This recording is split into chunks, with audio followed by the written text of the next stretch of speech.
So after the initial step or the initial stage of gathering voting certificates for an association, typically the next thing that the association now focuses on is electronic voting. And so what we're going to do now is talk about what exactly is electronic voting and what are the options that are available to you. So in the state of Florida, if you're a COA, if you're a condo, your advanced voting is typically done via a ballot, typically a secret ballot. And so that is an advance electronic vote or an advanced electronic ballot. And that is a vote that is cast directly by an owner in advance of a meeting. And typically they're submitting an advanced electronic vote on any internet-enabled device.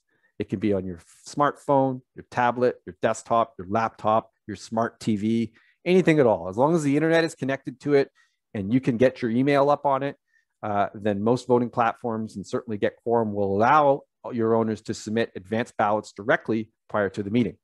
So that's one type of ballot, or one type of advanced electronic vote is the ballot that's cast directly by an owner.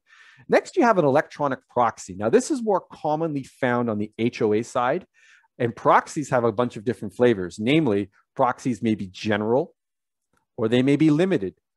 And these are completed by an owner or a member in advance of the meeting.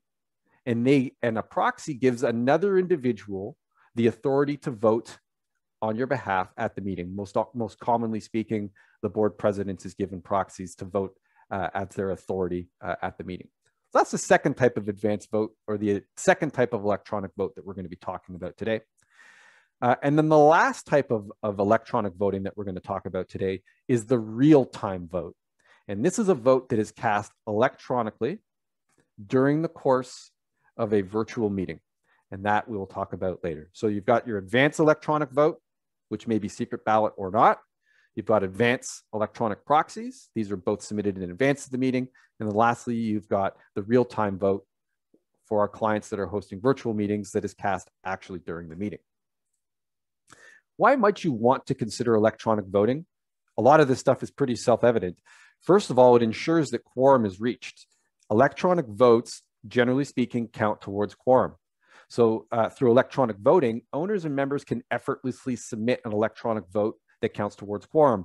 So no longer are board members knocking on doors. You're not worrying about quorum or whether or not you're going to have a successful meeting. If you're using electronic voting, never have we seen quorum missed, provided that you have enough voting certificates signed before the meeting. With the ease of voting, you're going to get more participation from members, and that equates to greater likelihood of reaching your goals. Material alterations, rule changes, document updates. With increased participation, reaching majority percentages from your ownership group is suddenly routinely attainable. And we will see 80 to 90% voting support in terms of supporting things like banning rentals and short-term rentals and Airbnb. So it's commonplace for our clients to have vast majorities of their owners participate in their votes. Another important factor for associations is minding their costs. And so per my earlier comments, using electronic voting can help you move more of your owners and your members onto electronic delivery of meeting materials. And there are significant cost savings here, and those savings scale upwards based on the size of your community. So I'd encourage you to poke around with your budgets from previous years and figure out how much are you spending on printing and mailing.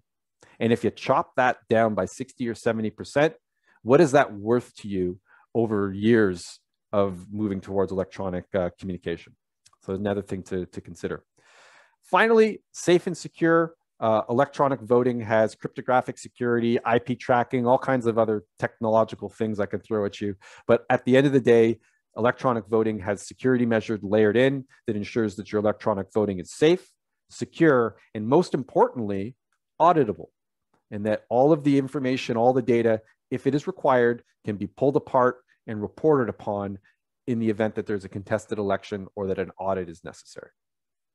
And then lastly, in the COVID era, using advanced voting allows for owners to attend the meeting virtually without actually being present. So you're reducing in-person attendance.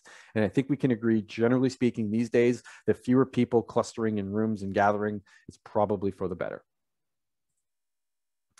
Some specific things to note about electronic voting specifically for Florida is that owners have to consent to it. We've talked about that. That's the voting certificate. Electronic votes are only limited to the issue specifically identified in the vote. So you can't have another matter come up at the meeting and count electronic votes towards it. And an owner's consent to voting online, so once they opt in, is valid in perpetuity until they opt out. So once you get them consented to it, they'll be able to vote electronically going forward, as well receiving documents electronically going forward until ownership of that unit or household changes or until they opt out. There's several other requirements that a voting platform needs to have in order for them to be compliant with state legislation. And the voting platform must be able to authenticate a user's identity. They must transmit the ballot in a secure and safe way and ensure the integrity of the ballot. And associations must require or must comply with the 14-day notice requirements. So your meeting procedures don't change notably when you're moving towards electronic voting.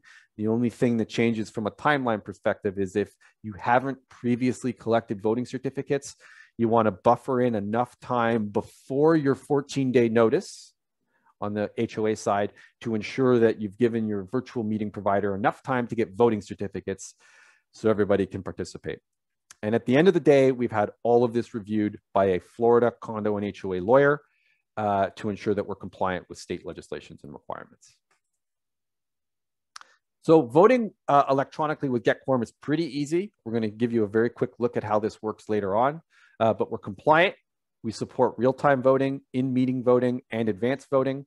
We support weighted voting. A lot of our communities in the state of Florida will have fractional ownership, or maybe people own multiple units. Very easy for us to accommodate for shareholders and stuff like that. And then lastly, our voting platform, which is what your owners or your members will use to vote, is a mobile responsive website. What that means in layman's terms is you don't have to download anything. You don't have to be an internet expert to submit the ballot. We'll show you how it works. It's pretty easy. And so if advanced voting is the service that you've selected for us, maybe you're a COA, at the end of the voting period, which is typically a couple of hours before the meeting, maybe a day before the meeting, it's really dependent upon the client, Get Quorum will turn over the results of your meeting to the property manager or the election committee, whoever the appropriate person is, been identified.